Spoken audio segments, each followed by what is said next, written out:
അല്ലാഹുവിന്റെ പ്രവാചകൻ ഒന്നാമതായി പറഞ്ഞ കാര്യം എന്തെന്നറിയുമോ? സഹാബാ,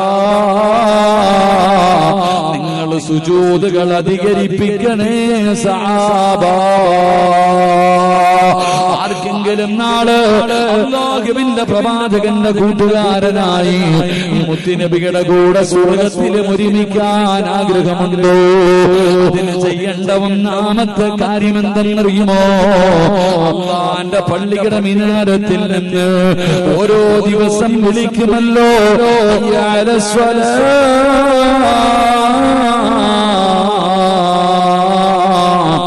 യാ അലൽ ഫലാഹ്. അല്ലാഹുവിന്റെ പള്ളിയുടെ മിനാരത്തിൽ നിന്ന് 5 നേരം വിളിക്കുന്ന വിളി കേൾക്കുന്നവനാണല്ലോ. ആരാണോ 5 വഖത്ത് നമസ്കരിക്കുന്നത് അവൻ നാളെ പ്രവാചകന്റെ കൂടെ സ്വർഗ്ഗത്തിലും ഒരുമിച്ചാണെന്ന് അഷ്റഫുൽ ഖൽഖ് നബി മുഹമ്മദ് മുസ്തഫ തങ്ങൾ പറഞ്ഞു. എന്റെ പ്രിയമുള്ളവരെ, സുജൂദുകൾ അധികരിപ്പിക്കുന്നവർ, 5 വഖത്ത് നിസ്കരിക്കുന്നവർ നാളെ സ്വർഗ്ഗത്തിൽ എന്റെ കൂടെയാണെന്ന് ആദരവായ പ്രവാചകൻ നബി മുഹമ്മദ് മുസ്തഫ. എന്റെ പ്രിയപ്പെട്ട സഹോദരങ്ങളെ, പക്ഷെ നമസ്കാരം അത് അള്ളാഹു നേരിട്ട് വിളിച്ചു കൊടുത്ത ഒരു സമ്മാനമാണ്. നിസ്കാരത്തിന്റെ മഹത്വം പഠിക്കാൻ 2 മണിക്കൂറത്തോ വാഴത്തൊന്നും വേണ്ട. എന്തിനാ വാഴതൊക്കെ? എന്താണ് നമസ്കാരം, അതിന്റെ പ്രാധാന്യം എന്താണെന്ന് മനസ്സിലാക്കാൻ മഹാനായ നബിയുനാ റസൂലുള്ളാഹി സ്വല്ലല്ലാഹു അലൈഹി വസല്ലമ തങ്ങൾ തന്റെ വഫാത്തിന്റെ വേളയിൽ അവസാന നിമിഷത്തിൽ മുത്തുനബിയുടെ ചുണ്ടനങ്ങുന്നത് കണ്ടു. അവിടേക്ക് ചെവി ചേർത്തു വെച്ചപ്പോൾ അള്ളാഹുവിന്റെ പ്രവാചകൻ ആ മരിക്കുന്നതിന് നിമിഷങ്ങൾക്ക് മുമ്പും മുത്തുനബി നമ്മളോട് ഓർമ്മപ്പെടുത്തിയത്, നമസ്കാരത്തിന്റെ കാര്യത്തിൽ നിങ്ങൾ വിട്ടുവീഴ്ച ചെയ്യാൻ പാടില്ല, നമസ്കാരം നിങ്ങൾ ഉപേക്ഷിക്കാൻ പാടില്ല. അള്ളാഹുവിന്റെ പ്രവാചകൻ ആ വഫാത്തിന്റെ വേളയിൽ പോലും നമ്മളെ ഓർമ്മപ്പെടുത്തിയിട്ടുണ്ടെങ്കിൽ അതാണ് നമസ്കാരത്തിന്റെ വിലയെന്തെന്ന് പഠിക്കാൻ, ആ നമസ്കാരത്തിന്റെ പ്രാധാന്യം പഠിക്കാൻ ആ ഒരൊറ്റ ഒരു രംഗം നമ്മുടെ മനസ്സിലേക്ക് കടന്നു വന്നാൽ മതി. പക്ഷെ എന്റെ പ്രിയമുള്ള സഹോദരങ്ങൾ, ഇന്ന് അങ്ങനല്ല. ഇന്ന് നമസ്കരിക്കാത്തത് എന്തോ അതൊരു പാപമായിട്ട് ഇന്നത്തെ യുവതലമുറ കാണുന്നില്ല. അത് പാപമായിട്ട് കരുതുന്നില്ല. അത് പ്രായമുള്ളവർക്ക് അല്ലെങ്കിൽ ഉസ്താദന്മാർക്ക് നമുക്ക് വെള്ളിയാഴ്ച മാത്രം പോയാൽ മതി, ആ ഒരു സിസ്റ്റത്തിലേക്ക് വന്നു. അല്ലെങ്കിൽ 5 വഖത്ത് നമസ്കാരം മഗ്രിബ് ഇശാഇ നിസ്കരിച്ചാൽ മതി, വേറെയൊക്കെ എന്താപ്പാ, അങ്ങനെ നിസ്സാരമായി തള്ളുകയാണ്. എന്റെ പ്രിയപ്പെട്ടവർ, അങ്ങനെ നിസ്സാരമായി തള്ളാനുള്ളതല്ല. മഹാനായ സയ്യിദുനാ ഉമർ ഇബ്നുൽ ഖത്താബ് റളിയല്ലാഹു തആല അൻഹു പച്ചക്കുബ്ബയുടെ മടിത്തട്ടിൽ മുത്തുനബിയുടെ ചാരത്ത് കിടക്കുന്ന ഈ സ്വഹാബി പറയുന്നുണ്ട്, ആരെങ്കിലും കാരണമില്ലാതെ 1 വഖത്ത് നമസ്കാരം കളയാക്കിയാൽ അവൻ കാഫിറായി പോകുമെന്ന സയ്യിദുനാ ഉമർ ഇബ്നുൽ ഖത്താബ് തങ്ങൾ പറയുന്നത്. ആ കണക്ക് വെച്ച് നോക്കുകയാണെങ്കിൽ ആരാപ്പ ഇന്നുണ്ടാകാം? 1 വഖത്ത് നിസ്കാരം കാരണമില്ലാതെ മുടക്കിയ എന്താ കാരണം? എന്താ നിസ്കാരം മുടക്കാൻ പറ്റുന്ന കാരണം എന്താ? നമ്മുടെ വീട്ടിൽ പ്രായമുള്ള വാപ്പ, പ്രായമുള്ള ഉമ്മ രോഗം പിടിച്ച് വീടിന്റെ അകത്ത് കിടക്കുന്നുണ്ട്. ഇവർക്ക് നിസ്കാരം നിർബന്ധമുണ്ടോ ഇല്ലേ? അവിടെ മനസ്സിലാക്കണ്ട. നമ്മുടെ കാര്യം രോഗം പിടിച്ചിട്ട് കിടപ്പിൽ കിടന്ന് മലമൂത്ര വിസർജനം നടത്തുന്ന അവസ്ഥയിൽ കിടക്കുന്ന നിന്റെ വാപ്പ, നിന്റെ ഉമ്മ, എത്രയോ രോഗികളെ കണ്ടിട്ടുണ്ട്. ഇവർക്ക് നിസ്കാരം നിർബന്ധമുണ്ടോ ഇല്ലേ? എന്റെ പ്രിയപ്പെട്ടവരെ, നിന്റെ ദീൻ പഠിപ്പിക്കുന്നത്, നിന്ന് നിസ്കരിക്കാൻ പറ്റാത്തവർ ഇരുന്ന് നിസ്കരിക്കണം, ഇരുന്ന് നിസ്കരിക്കാൻ പറ്റാത്തവർ കടന്ന് നമസ്കരിക്കണം. പിന്നെ മദ്ഹബുകൾ അങ്ങോട്ടും ഇങ്ങോട്ടും ഫിഖിഹിന്റെ പണ്ഡിതന്മാര് പറയുകയാ, കിടന്ന് നിസ്കരിക്കാൻ പറ്റാത്തവൻ കൈകാലുകൾ അനക്കി നമസ്കരിക്കണം. അപ്പൊ ഞാൻ പറയുന്നത്, മരിക്കാൻ കിടക്കുന്ന ഒരു മനുഷ്യനും 5 നേരത്തെ നിസ്കാരം നിർബന്ധമാണ്. പക്ഷെ നമ്മള് ഇന്ന് നിസ്സാര കാര്യങ്ങൾ, ഇന്നത്തെ പെണ്ണുങ്ങൾ ഉച്ചയ്ക്ക് വീട്ടില് ജോലി ചെയ്യുന്നു, മീൻ വെട്ടിക്കഴിഞ്ഞാൽ പിന്നെ കുളിക്കാതെ നിസ്കരിക്കാൻ പാടില്ല. ധാരണ എങ്ങനെ? അടുക്കൽ ശരീരം വിയർത്ത് കഴിഞ്ഞാൽ പിന്നെ കുളിക്കാതെ, അതുകൊണ്ടാണല്ലോ ളുഹർ അസർ വരെ എത്തിക്കുന്നത്.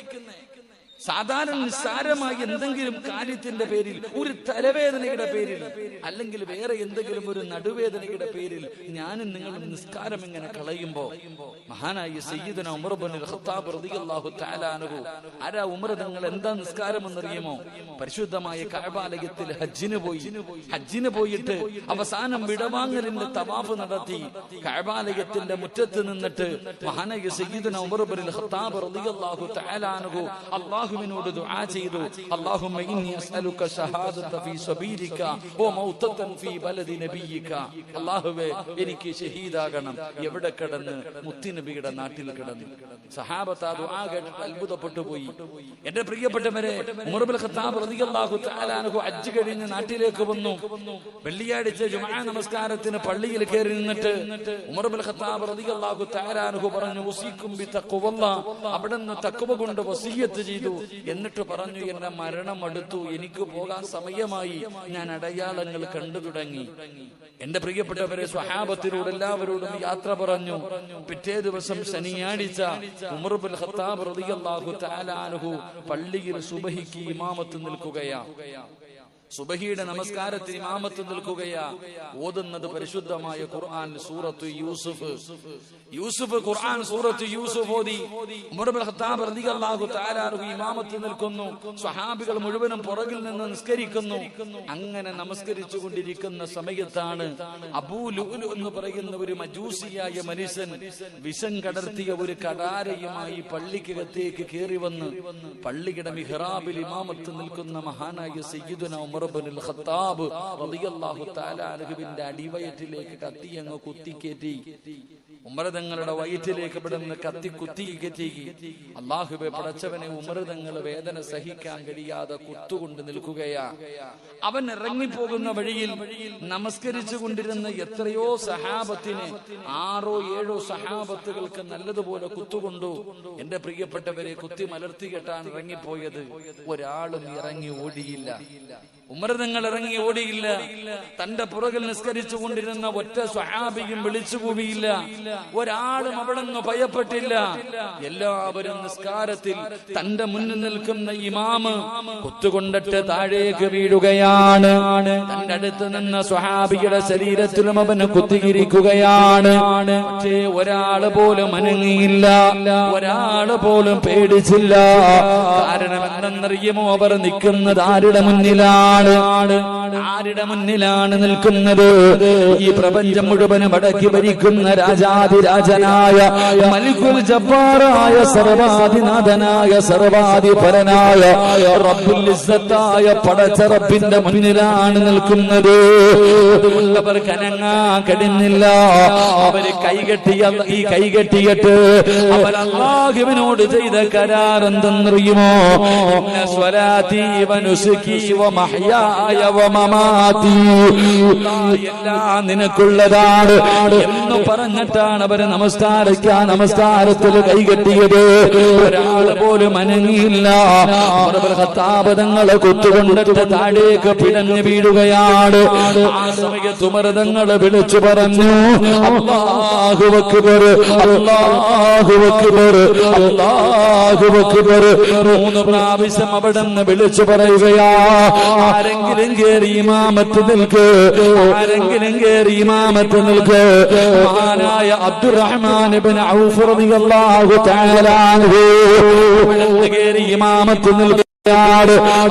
തന്റെ കണ്ണിന്റെ മുന്നിൽ മരണപ്രാളത്തിൽ മൃതങ്ങൾ പിടഞ്ഞുകൊണ്ടിരിക്കുമ്പോ തൊട്ടടുത്ത് നിന്ന് ഈ സ്വഹാബി നിസ്കരിക്കുകയാണ്. നമസ്കാരം കഴിഞ്ഞു. അവിടെ നിന്ന് സ്വലാം വീട്ടി സഹാബത്ത് മുഴുവനും മൃതങ്ങളുടെ ചാടത്ത് വന്ന് വളഞ്ഞു നിൽക്കുകയാ. മൃതങ്ങളെ ബോധമില്ലാതെ കിടക്കുകയാണ്. എല്ലാവരും അടുത്ത് വന്ന് നിന്ന് വിളിക്കുകയാണ്, എന്തെങ്കിലും ഒരു വസിയ്യത്ത് നൽകുമോ? മരിക്കുന്നതിന് മുമ്പ് എന്തെങ്കിലും ഒരു വസിയ്യത്ത് നൽകുമോ? എല്ലാവരും അടുത്ത് വന്ന് നിന്ന് വിളിക്കുമ്പോ മഹാനായ ഉമർ നിങ്ങൾക്ക് ബോധം വരുന്നില്ല. ഉമർ നിങ്ങൾ മിണ്ടുന്നില്ല. സഹാബികൾ മുഴുവനും അടുത്ത് നിന്ന് വിളിച്ചുകൊണ്ടിരിക്കുകയാണ്. എത്ര വിളിച്ചിട്ടും നിൽക്കാതെ, എത്ര വിളിച്ചിട്ടും എഴുന്നേക്കാതെ വന്നപ്പോ മഹാനായ ഉമർ ഇബ്നുൽ ഖത്താബ് റളിയല്ലാഹു റളിയല്ലാഹു തആല അൻഹു വിളിച്ചിട്ട് എഴുന്നേക്കാതെ വരുമ്പോ ആ ഉമർ തങ്ങളുടെ പള്ളിക്കകത്തുണ്ട്. ആ ഉമർ തങ്ങളുടെ മകനെ പള്ളിക്കകത്തുണ്ട്. സ്വഹാബത്തിനോട് പറഞ്ഞതെന്തെന്നറിയോ? സഹാബാ, എന്റെ ഉപ്പ എഴുന്നേക്കാൻ ഞാനൊരു വഴി പറഞ്ഞു തരാ. എന്റെ ഉപ്പ എഴുന്നേക്കണമെങ്കിൽ ഞാൻ ഒരു വഴി പറഞ്ഞു തരാ. ഞാൻ പറയുന്ന കാര്യം എന്റെ ഉപ്പാടെ ചെവിയിൽ നിങ്ങൾ ആരെങ്കിലും ഒന്ന് പറ. അല്ലാഹുവേ, പടച്ചവനെ നിസ്കരിച്ചു കൊണ്ടിരിക്കുമ്പോ കുത്തുകൊണ്ടിട്ട് താഴേക്ക് വീണു മരണപ്രാളത്തിൽ അവിടെ നിന്ന് ബോധമില്ല കിടക്ക. ആ സമയത്താണ് സഹാബികൾ വിളിക്കുന്നേ. ആര് വിളിച്ചിട്ടും എഴുന്നേക്കാതെ വന്നപ്പോ മകൻ പറയാ, എന്റെ വാപ്പ എഴുന്നേക്കണമെങ്കിൽ ഞാൻ പറയണ കാര്യം ആ ചെവിയിലൊന്ന് പറ. ഞാൻ പറയുന്ന കാര്യം ആ ചെവിയിലൊന്ന് പറ. എന്റെ പ്രിയമുള്ള സഹോദരങ്ങളെ, സഹാബികൾ ചോദിച്ചു, എന്തേ പറയണ്ടേ? എന്റെ ബാപ്പാടെ ചെവിയിൽ നിസ്കരിക്കാൻ സമയമായി എന്നൊന്ന് പറയാൻ. ഉമർ ഖത്താബ് റളിയല്ലാഹു തആല അൻഹുവിന്റെ ചെവിയിൽ നിസ്കരിക്കാൻ സമയമായി എന്ന് പറയാൻ സഹാബികൾ അവിടെ നിന്ന് പറഞ്ഞപ്പോ മഹാനായ സയ്യിദുനാ ഉമർ ഇബ്നുൽ ഖത്താബ് റളിയല്ലാഹു തആല അൻഹു ഞെട്ടി ഉണർന്നു.